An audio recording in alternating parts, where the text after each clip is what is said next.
Hi అండి. తెలుగు కథల ప్రపంచంకు స్వాగతం. కాశీ మజిలీ కథల్లో నిన్నటి భాగంలో రాజులందరూ అదృష్టదీప చక్రవర్తి ఎలా ఉన్నాడో చూడాలి అనుకుంటారు కదండి. ఇంక తర్వాత కథను వినేద్దాం. ఒకనాడు మాల్యదేశపు మహారాజుకు అదృష్టదీప చక్రవర్తి నుండి 10,000 గుర్రాలు, 5,000 ఒంటెలు, 1000 ఏనుగులు, మేలి రకం రత్నాలు కానుకగా పంపాడు. వాటిని స్వీకరించిన రాజు ఆయన పంపిన కానుకల కంటే నేను పంపే కానుకలు మరింత ఘనంగా ఉండాలని మరికొన్ని ఏనుగులను, గుర్రాలను మున్నగు వాటిని జోడించి పంపుతూ మీ రాజుగారిని ఒకసారి దర్శించాలనుకుంటున్నాను. ఆ మహాపురుషుని దర్శించటం మహద్భాగ్యంగా తలుస్తున్నాం. ఆ మహానుభావుని రాజ్యం అమరావతి ఎక్కడుంది? ఎలా వెళ్ళాలి? ఒకవేళ మేము మీతో రావచ్చునా అని అడిగాడు. అంతటా భటులు మీ అభిప్రాయాన్ని లేఖ ద్వారా ఆయనకు తెలియపరచండి. అనుమతి కోరుతూ లేఖ రాసి పంపితే మీ భటుల చేతనే సమాధానం పంపిస్తామన్నారు. రాజుగారి భటులు తమ భటులతో సహా వస్తున్నారని వేగుల ద్వారా విన్న అదృష్టదీపుడు వారొస్తే తన రహస్యం బట్టబయలవుతుందని తలచి, అదృష్టదీప మహారాజు గారు ప్రస్తుతం తీర్థయాత్రలలో ఉన్నారు. వారు తిరిగి వచ్చిన వెంటనే మీకు కబురు చేయగలమని ఒక లేఖ తయారు చేయించి మధ్యదారిలోనే ఆ రాజభటులు తిరిగి వారి రాజ్యం పోయేటట్లు ఏర్పాటు చేశాడు. చక్రవర్తి లేని అమరావతికి పోవటం ఎందుకని వారు వెనుదిరిగిపోయారు. అదృష్టదీప చక్రవర్తి యొక్క భటులు చేసిన మర్యాదలకు అబ్బురపడిన మాల్యదేశ భటులు చక్రవర్తిని గురించి మరెంతో ఘనంగా చెప్పుకున్నారు. దీంతో అదృష్టదీపుడు అఖండమైన ఖ్యాతిని ఆర్జించాడు. అదృష్టదీపునికి యుక్త వయసు వచ్చింది. 18 ఏళ్లు నిండాయి. అతనిలో ఎప్పటి నుండియో పీడిస్తున్న సందేహాలను నివృత్తి చేసుకోదలిచాడు. ఒకనాటి రాత్రి నెమ్మదిగా అవ్వ దగ్గరకు చేరి, అవ్వా, నీ కథల వల్ల గొప్ప జ్ఞానాన్ని సంపాదించాను. ఇక్కడే ఉంటూ ప్రపంచమంతటిని ఆకలింపు చేసుకోగలుగుతున్నాను. నాకు కూడా బయటకు పోయి దేశాలు చూడాలని ఉంది. నేను గుచ్చిగుచ్చి అడుగుతున్నాననుకోక నేనొక ప్రశ్న అడుగుతాను. మర్మం లేని సమాధానం చెప్తావా? అసలు నేను మీవాడినేనా? నేనెక్కడ పుట్టాను? నా జన్మ వృత్తాంతం చెప్పి పుణ్యం కట్టుకో అని బ్రతిమాలాడు. అదృష్టదీపుని ఆరాటం ఆ అవ్వ మనసుని కలిచివేసింది. ఇంకా దాచడం ఎందుకని అతడు తనకెలా దొరికాడో మొత్తం వివరించింది. అవ్వా, నేనొక అడవిలో దొరికానా? నాపై ఎండ పడకుండా ఒక సర్పం తన పడగ విప్పి నీడనిచ్చి కాపాడిందా? మరి పాము కాటుతో మరణించిన ఆమె ఎవరు? నా కన్న తల్లే? కాదు కాదు. ఆమె నా కన్న తల్లి అయితే నన్ను కాపాడిన సర్పము నా తల్లినెందుకు కాటు వేస్తుంది? కావున ఆమె నా తల్లి కానే కాదు. మరి నా తల్లి ఎవరు? నా తండ్రి ఏమయ్యాడు? చనిపోయిన ఆమె ఎవరు? నాకసలు బంధువులే లేరా? అనుకుంటూ ఈ ప్రశ్నలకు సమాధానాలు శోధించాలి అనుకొని ఒక శ్రేష్టమైన గుర్రమునెక్కి బయలుదేరాడు. అలా బయలుదేరిన అదృష్టదీపుడు చివరికి ఒక రాజ్యం చేరుకున్నాడు. అది విదర్భ దేశపు రాజధాని అయిన ధర్మపురం. తను కట్టించిన సత్రంలోనే అతనక్కడ బస చేయవలసి వచ్చింది. ఆ సత్రంలో అదృష్టదీపుని గురించి అందరూ శ్లాఘిస్తూ ఉంటే విని ఎంతగానో సంతోషించాడు. ఆ రాజధానిలో అందరూ అమరావతి రాజుని పొగడటమే. నగర పర్యటనలో అతనికి ఒక విషయం తెలిసింది. ఆ నగరానికి ఒక గొప్ప సన్యాసి వచ్చాడని, అతడు భూత భవిష్యత్ వర్తమానాలు చెప్పటంలో దిట్ట అని విన్నాడు. అదృష్టదీపుడు ఆ సన్యాసిని కలుసుకొని నమస్కరించి తన చేతి హస్తరేఖ చూడమన్నాడు. ఆ సన్యాసి అదృష్టదీపుని హస్తరేఖలు పరిశీలించి, యువక, నీవెవరువో నాకు తెలియదు గాని నా జన్మలో నేనింతవరకు ఇంతటి గొప్ప చేయి చూడనే లేదు. నీ హస్తరేఖలు చూస్తే నీవిక్కడ ఉండవలసిన వాడవు కావు. నీవు అదృష్టదీపుడంతటి పేరు ప్రఖ్యాతులతో వెలుగొందుతావు. ఇంతటి ఉత్తమ లక్షణాలున్న చేయిని నేనింతవరకు చూడనే లేదు. అదృష్టదీపుని వలె నీ ఖ్యాతి ఖండ ఖండాంతరాలలో వ్యాపిస్తుంది. నీవు జగద్విఖ్యాత పురుషుడవవుతావు. నీ తల్లిదండ్రులు కూడా ఇంకా జీవించే ఉన్నారు. నీకొక సోదరుడు కూడా ఉన్నాడు. ఈ భూమండలాన్ని ఏలదగిన మహాచక్రవర్తివి నీవు అని జోస్యం చెప్పాడు. ఇంతలో ఆ దేశ రాజకుమార్తె కాంతిమతి కూడా తన చెలికత్తెలతో సన్యాసి దర్శనార్థమై వచ్చింది. సన్యాసి మాటలు విని ఓరగా అదృష్టదీపుని చూసింది. అతని అందానికి ముగ్ధురాలై పోయింది.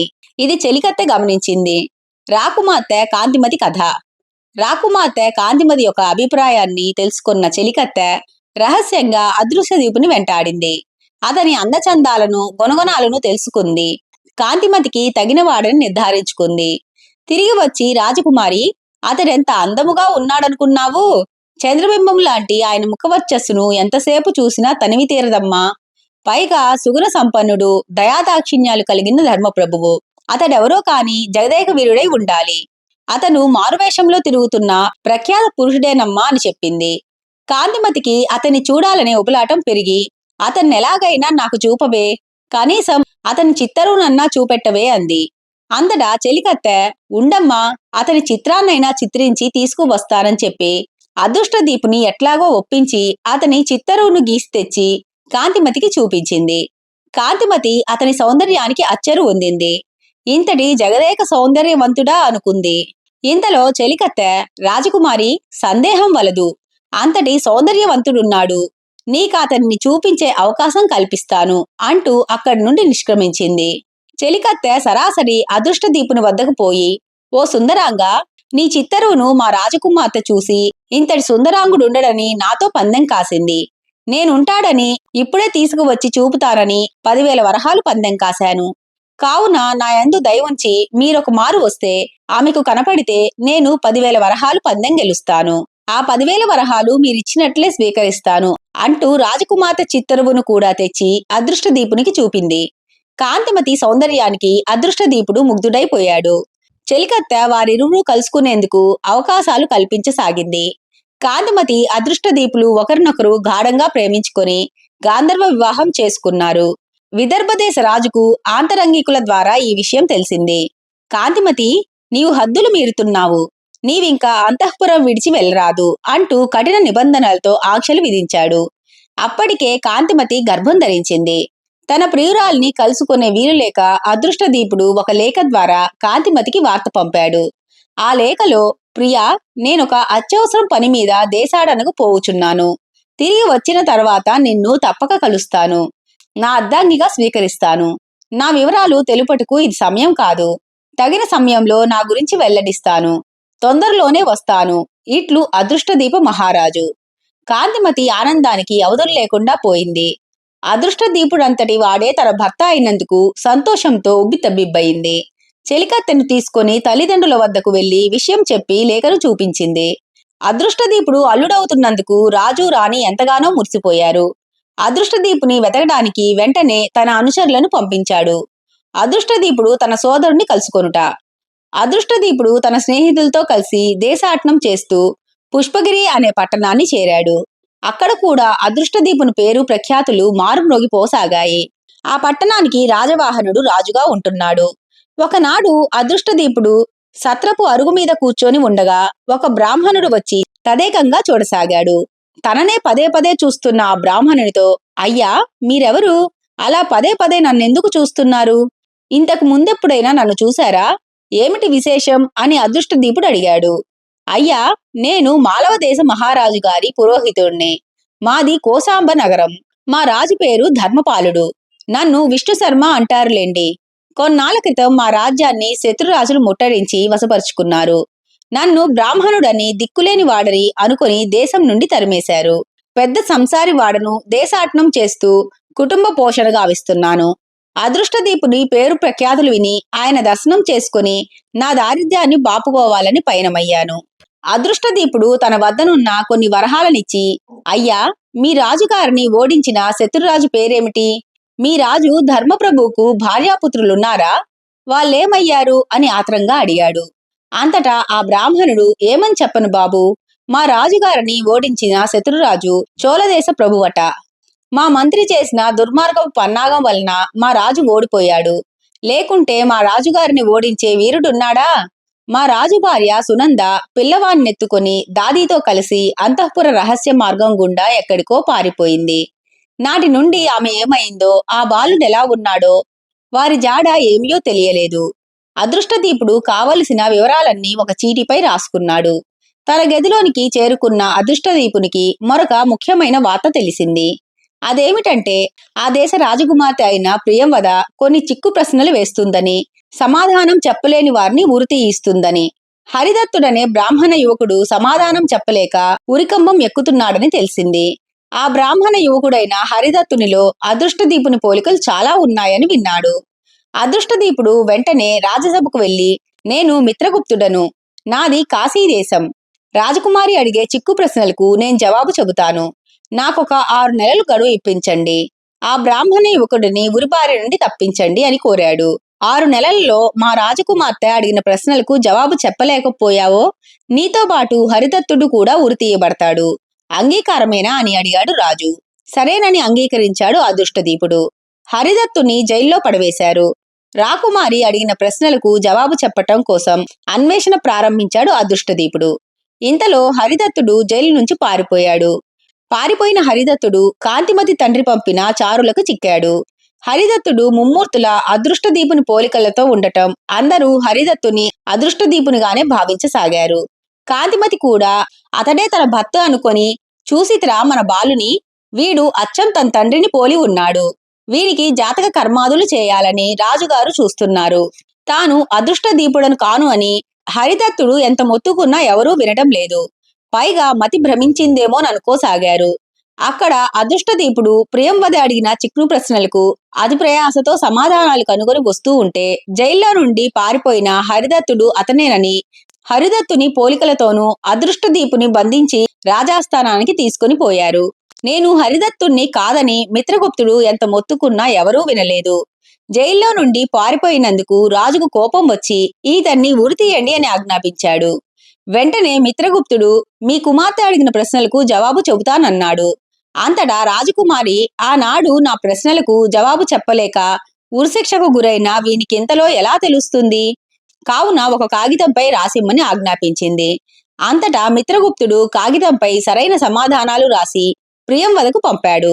సమాధానాలు చూసిన రాజకుమారి ఆశ్చర్యపోయి ఇవి సరైన సమాధానాలే అని నిర్ధారించుకొని అన్న మాట ప్రకారం జవాబు చెప్పిన వానినే పెళ్లి చేసుకుంటానంది. మిత్రగుప్తుడు నేనొక మారు నా బసకు వెళ్ళదలుచుకున్నాను అన్నాడు. రాజమర్యాదలతో మిత్రగుప్తుని తీసుకొని వస్తూ ఉంటే అతని మిత్రుడైన బలభద్రుడు ఎంతగానో సంతోషించాడు. రాజభటులు పోయిన తరువాత మిత్రులిద్దరూ చర్చించుకోసాగారు. అసలీ హరిదత్తుడేమైనట్లు? ప్రియంవద హరిదత్తునికే దక్కాలి. వారిద్దరూ ప్రేమించుకున్నట్లు తెలుస్తోంది.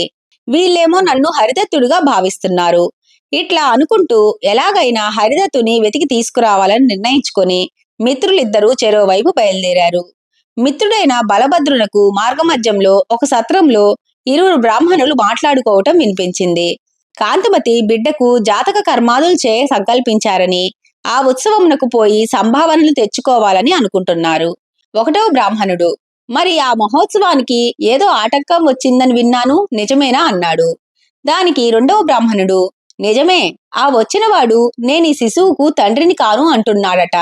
నేను అదృష్టదీపుని కాను అని ఎంత మొత్తుకున్నా వినటం లేదట. దానికి ఒకటవ బ్రాహ్మణుడు అవునా, అయితే అతను తప్పక హరిదత్తుడై ఉంటాడేమో అన్నాడు. దానికి రెండో బ్రాహ్మణుడు హరిదత్తుని గురించి నీకెట్లా తెలుసు అన్నాడు. దానికి ఒకటో బ్రాహ్మణుడు కొన్నాళ్ల క్రిందట నాకొక శిశువు దొరికాడు. ఇంటికి తెచ్చి హరిదత్తుడని నామకరణం చేశాను. మరికొంత కాలానికి నాకు కూడా ఒక పుత్రుడు కలిగితే నా భార్య హరిదత్తుని ఆనాటి నుండి వేరుగా చూడసాగింది. సహించలేని నేను హరిదత్తుని ఒక ఆచార్యుని వద్ద కుదిర్చాను.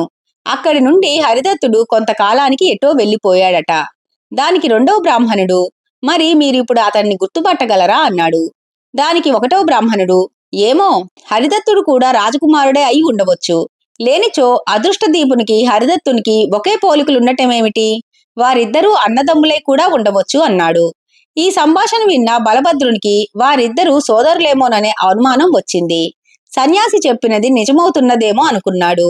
ఇంతలో అక్కడికొక వృద్ధురాలు వచ్చి అయ్యా, ఇంతకు ముందు హరిదత్తుని ప్రస్తావన తెచ్చినాయన ఏడి అని అడిగింది. నీవెవరువు అని అడిగాడు బలభద్రుడు. నేను ధర్మపాలుని ధర్మపత్నిని సునందను. కోట శత్రురాజుల వశమైందని గ్రహించి శిశువును దాదీకిచ్చి ఇద్దరం అంతఃపురంలోని రహస్య మార్గం గుండా తప్పించుకున్నాం. నేను అడవిలోనికి పారిపోయాను. దాది బిడ్డతో సహా వేరొక దిక్కుకు పోయింది. నేనిలా పోయి కొన్ని దినములకు ఒక ప్రాంతంలో చేరితిని. అక్కడ నేను రెండవ బిడ్డను కన్నాను. బిడ్డకు పాలు తీసుకువద్దామని వెళ్లి తిరిగి వచ్చిన నాకు బిడ్డ కనపడలేదు. వలవలా ఏడ్చాను. ఇంతకాలానికి మీ ద్వారా వారిద్దరూ సోదరులేనని గ్రహించాను. అంతటా బలభద్రుడు అదృష్టదీపుడు హరిదత్తుడు అన్నదమ్ములే. వారిరువురు సునందరాని బిడ్డలే. వారి తండ్రి ధర్మపాలుడే, సందేహం లేదు అంటూ ఎగిరి గంతేశాడు. వెంటనే రాజాస్థానానికి వెళ్లి హరిదత్తుని గుర్తించాడు. కాంతిమతికి ఈతడు నీ మరిది అని చెప్పాడు. హరిదత్తునికి అంతా వివరించి చెప్పాడు. హరిదత్తుడు తనను పెంచిన బ్రాహ్మణుని గుర్తించాడు. హరిదత్తుడు అన్న అగు అదృష్టదీపుని కలవాలని తొందరపడసాగాడు. అంతటా బలభద్రుడు తమ సంకేత స్థలమునకు తీసుకుని హరిదత్తుని అక్కడ ఉండమన్నాడు. అక్కడే ఉన్న ప్రియంవదకు హరిదత్తుడు ఈతడే అని ప్రియంవద హరిదత్తులను కలిపాడు. విషయాన్ని వివరిస్తున్నంతలో అదృష్టదీపుడు అక్కడకు రానే వచ్చాడు. వెంటనే బలభద్రుడు అదృష్టదీపునితో, చూశావా మిత్రమా, నీ అనుంగు సోదరుడు ప్రియంవదను ప్రేమించిన వాడును అయిన హరిదత్తుని ఎలా తీసుకువచ్చానో అంటూ పరిచయాలు చేశాడు. అన్నదమ్ములిద్దరూ సంతోషంతో ఆలింగనం చేసుకున్నారు. తనను పెంచిన బ్రాహ్మణునికి కృతజ్ఞతలు చెప్పుకున్నాడు హరిదత్తుడు.